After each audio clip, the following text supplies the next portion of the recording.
in contact with the days of the week enough to know it's the well, weekend. you got kids, so you Yeah. can't help it. You know, you're getting up, sending them to schools. Yeah. So Also, I back to suppose there's normal. more football on Saturday. That's the thing that reminds me. It's not 9 to 5 though. Mm-mm. I have to come in on Monday, and I know it's Monday. So do you, John, don't you? Yeah, man. I love Mondays. Most people prefer Fridays. I like Mondays because it's the start of the week, and you know, Mhm. you've got lots to look forward to. Everything. That's a good positive attitude. That's keen. I've got to That's say that. keen.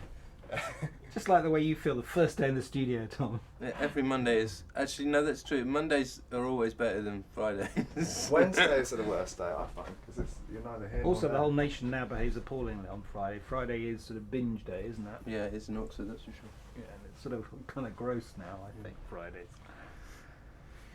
Great. Well, I'm happy. So, Okay, and just we're- start rolling and I'll start talking. So we're rolling now, so you can go. Yeah. Tom, do you remember the first time you ever heard Neil Young's music? Yes, first time I heard it was when I was about 15, 16, and I sent a demo tape into a magazine, and they liked the tape and they said, "This guy sounds like Neil Young," and I was like, "Who's Neil Young?" And I went and bought After the Gold Rush, and immediately, fell in love with his voice. And it was, especially when you were 16, that era of music, the 73, 74, was just pretty extraordinary. The idea of the vocal harmonies and so on. But immediately I sort of identified with it straight on. What is it about the timbre, the quality of his voice? It's so distinctive. It's so unlike anybody else. What did you like about his voice? Well, the frailty thing is obviously appealing, and the register of it. He especially during that period, he was really going high up, and he has this soft vibrato that nobody else does. But more than that, it was just his attitude to the way he laid the songs down. Not just After the Gold Rush, but everything was all about capturing a particular moment and saying what's on his mind, but putting it in a way like it's sort of semi-abstract. And at the time, I was listening to lots of REM, and that semi-abstract thing I identified with Neil Young, but obviously it was a completely different technique, But even it doesn't matter what era, it's always that thing about you're just laying down whatever's in your head wherever you're at the time, and it just staying completely true to that. No matter what it is, you just stay true to that. And lots of the temptation, especially when people start listening to what you're writing, is to worry, agonise about how things sound or how it's coming across or blah blah blah. And it strikes me that Neil Young has never worried about that. He's always completely stayed true to the needle and the damage done. I mean, the only possible way you could write a song like that is to just, it comes out of you despite you. It's like a force of nature, I mean, all good songs are like that to some extent. How do you think can you tell how he protects, or do you, as you say, most artists, specifically in pop or rock music, no worries, particularly artists, everything suggests you should compromise. Every force is out there, whether it's the record company or the audience.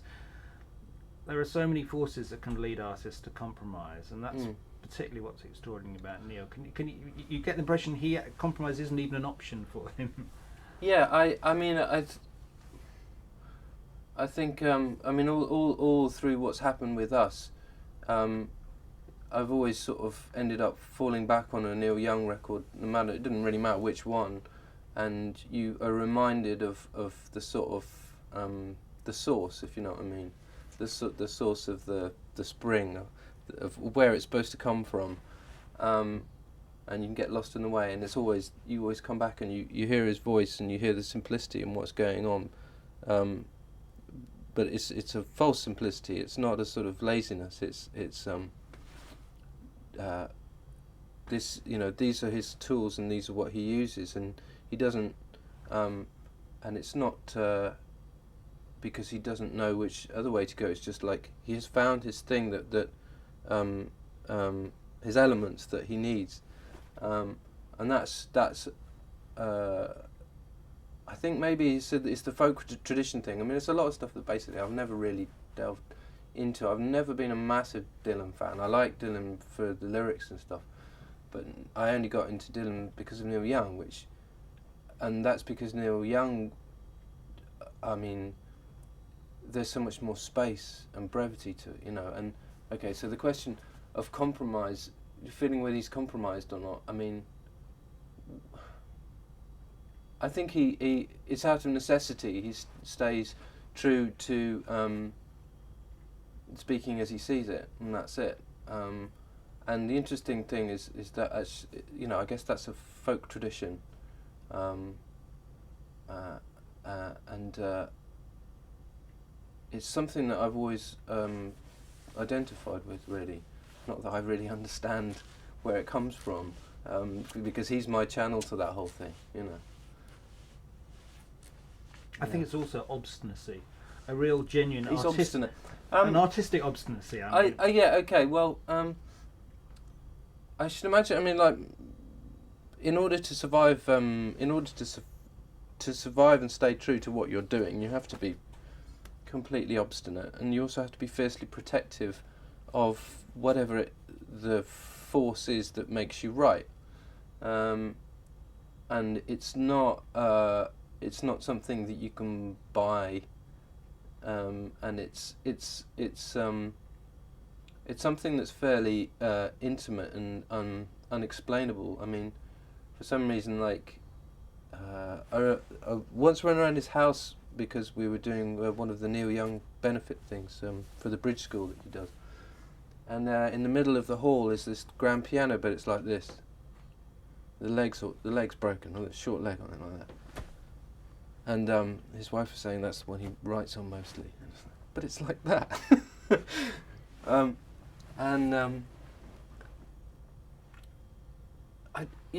It's really easy if your music is listened to by lots of people or whatever, to let your horizons sort of expand and expand and expand and take it all in. But he's done the exact opposite, where he's enclosed himself in a small area that within his work or whatever, and protected that, because he knows that's the thing that's going to keep him true to his art. I guess all artists try and do that, but I've always, to me, if he can get away with being so belligerent, then anybody can, really, because it's not in any way harmed his music. I don't know, it doesn't come across in the music either. The music's, it's never...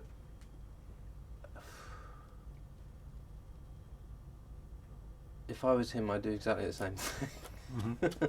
It's interesting, isn't it, that because he plays with lots of different people, and obviously he's got the whole thing going with Crazy Horse. Mm-hmm. He's got various sort of a semi-country band going on. Sometimes he'll suddenly make a record with Pearl Jam, and then he'll make his own sort of. So you're in a band. It's very different, I guess. It is very different. I'm not very. Yes, I don't know. I can't imagine what it's like to work with lots of people like that.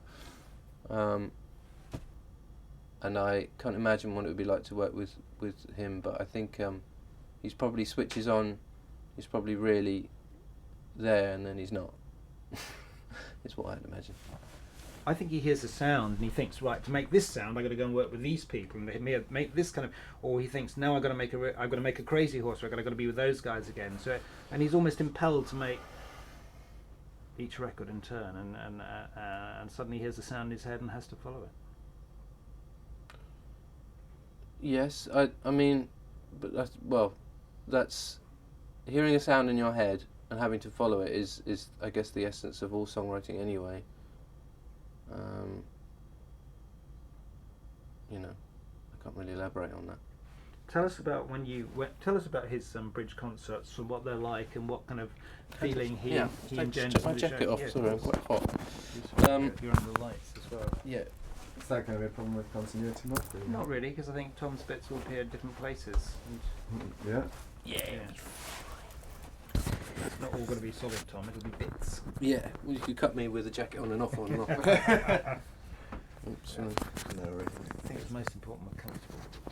Yeah, no, it is minimal. Sorry. So I was cooking. Confined space. Okay.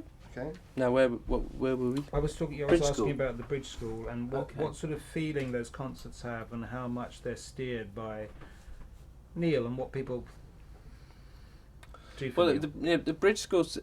It's a long-standing tradition as far as I can work out, and it was incredibly exciting to go and play it. Excuse me. It's like sorry. Sorry, guys. This is just rustling. Oh, on Is the this? jacket. Against your jacket. Yeah, Oh. it's really Oh, okay. sensitive. So I don't know. No, it wasn't very good anyway.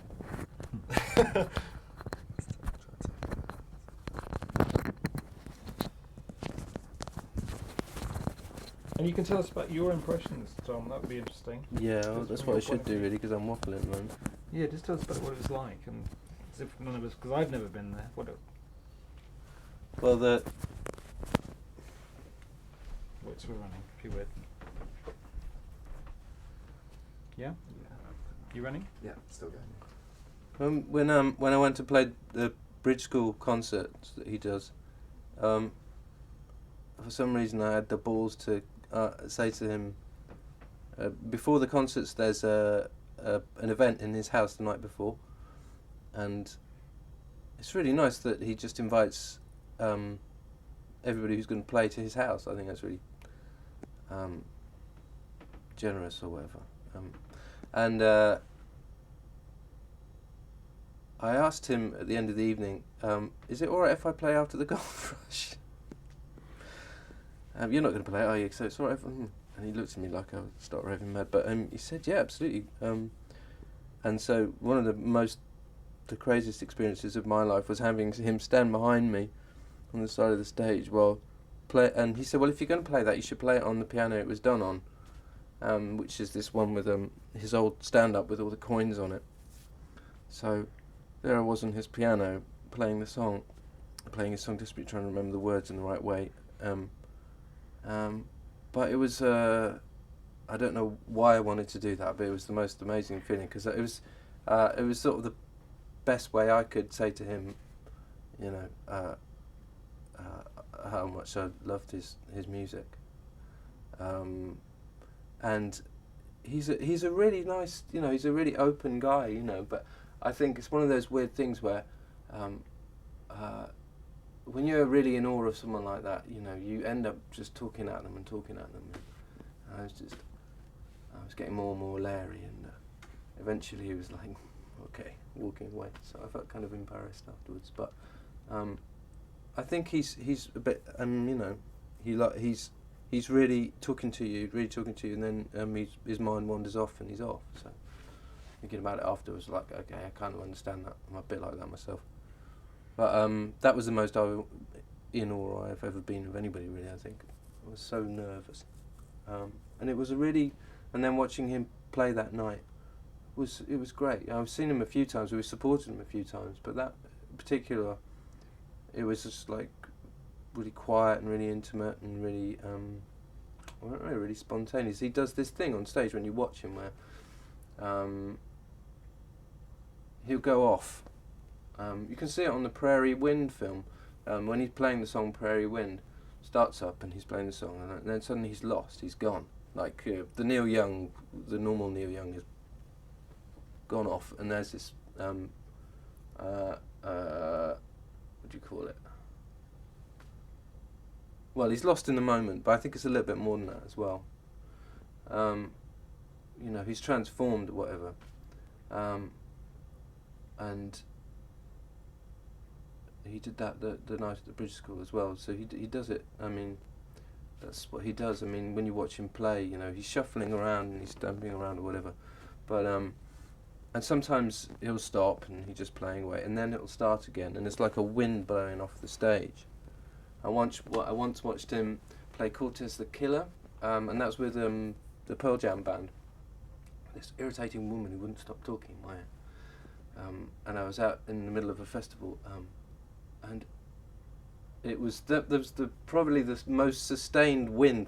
I can't think of another way of putting it, but the wind was coming off the stage, and he was playing this solo, and honestly, it just did not stop. It was just like this force of nature coming off the stage. It's absolutely extraordinary. Because if you sat down and analysed or listened to the bits, there was nothing. The bits. There's nothing sort of special necessarily in the elements, but something happens and it all comes together, bloom, like that. I think like when the times that we've played with him in the same festivals in the past, that's the thing we all came away from it thinking, oh well, it's like the idea is to be a channel to whatever's going on. That's the idea. That's what you should be doing, and it's sort of Neil Young's able to free himself up. He's extremely good at just freeing himself up and letting that happen, which I guess is what live performance is supposed to be. Yes. I'm really sorry to stop you again, guys.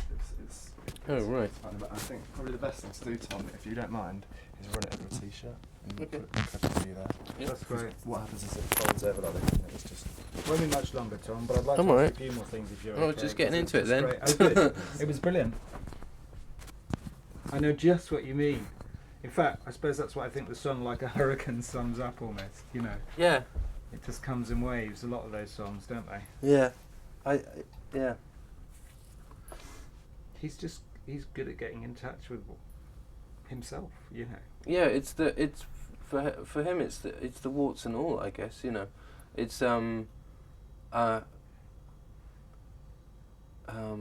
was saying earlier, when you go back to a Neil Young record, you're reminded of how little you need in order to create the thing you need what's inside of you, I mean, Radiohead, a classic example of having far too many tools, and yet he's able to just bang away on this acoustic and he'll create this monumentous thing, It's great. I mean, that's the folk thing, but it's a kind of primitivism in his music, but I think it's really that's fascinating. true. It's a primitivism in his country and folk songs, and in a way it's the same with when he plays with Crazy Horse. There's,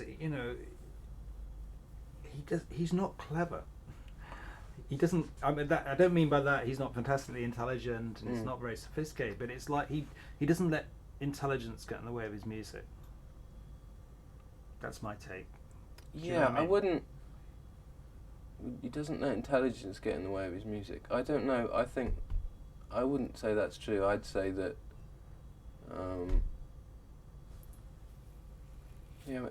I don't know. I mean, like say some of the records in the 70s and stuff.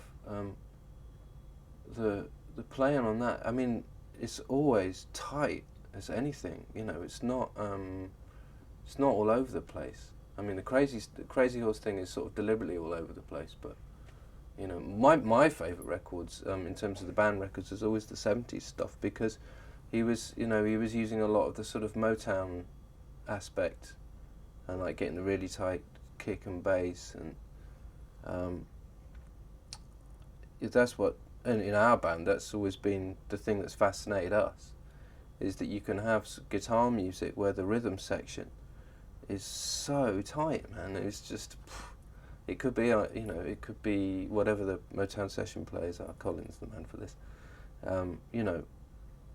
That's always been the thing that's for Radiohead. It's been a bit of an obsession. You can have the clean strumming guitars, but actually everything that's going on is funk in a bizarre sort of way. In the 70s anyway. Do you find it interesting that he has these two sides, the acoustic side and then the kind of rock side? I mean, and that he can go between them both. And which do you prefer? Do you prefer either, or do you? Which do I prefer, the acoustic or the rock thing? I mean, well, I quite like that synth record he did in the 70s as well. So, the one with all the vocoders, I can't remember the name of right now. Shit. transformer. Yeah. Reactor or transformer. Whatever. Yeah. I'm not. I really liked what was it? Not Live Rust, the other live album, the double album with all the. The one where Sonic Youth were on tour with him. Was that Ragged Glory? No, that was Weld. That's it. Ragged Glory's after that, I think. Yeah, I mean, when we were starting to gig, when we started leaving college, Weld was one of our big records for us, because this sort of ferocious, monstrous chaos, and the fact that he had Sonic Youth on tour supporting him was just, you can't fault that. So yeah, it's been really inspiring to me. I mean, I'm not as much into it now as the acoustic stuff. Interestingly, I mean, just because I like to see that frailty again, that just really appeals to me. And I also find it really appealing that he, I don't know how old he is now, but he's writing songs about him, Neil Young, at that age. He's not pretending.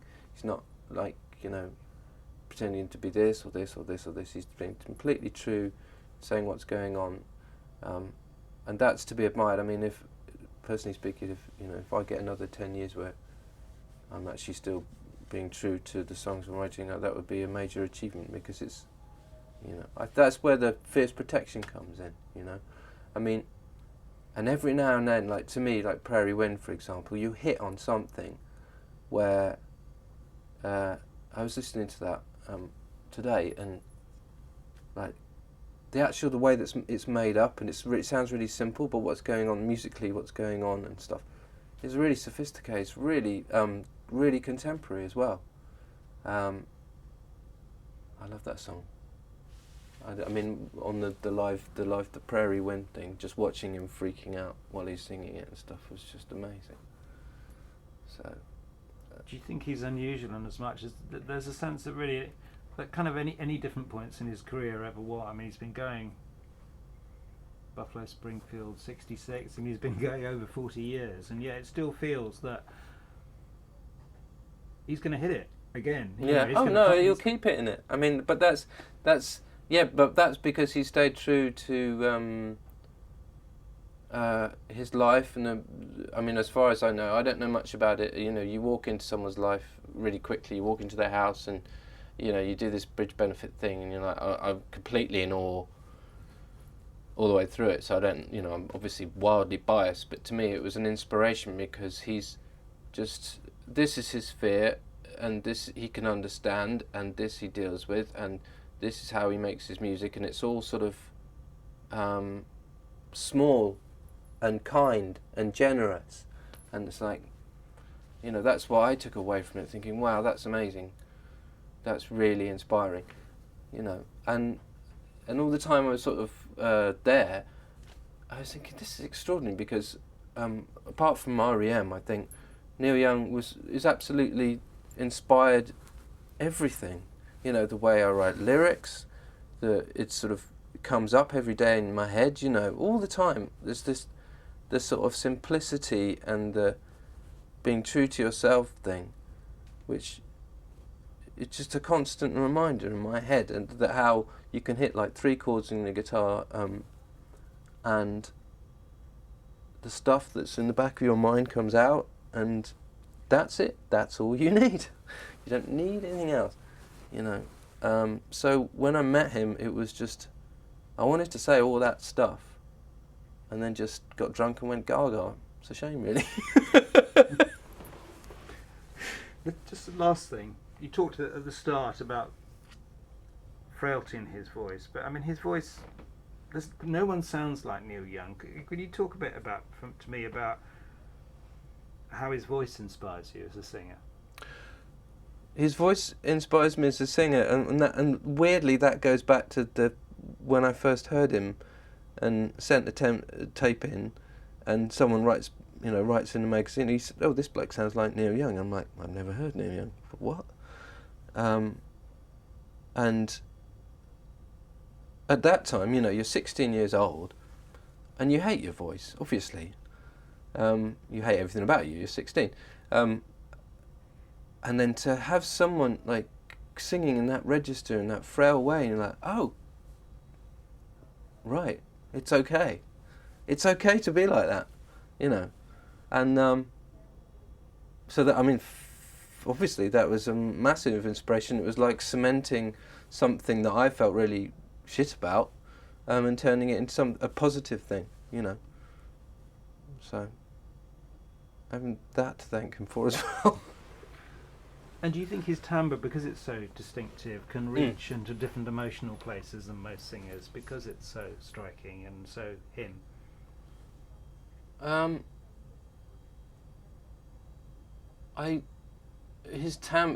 tone of his voice, yeah, it affects people in a certain way. You know, it's like any voice. When you discover your voice, it colours the way you're drawn into a song or whatever.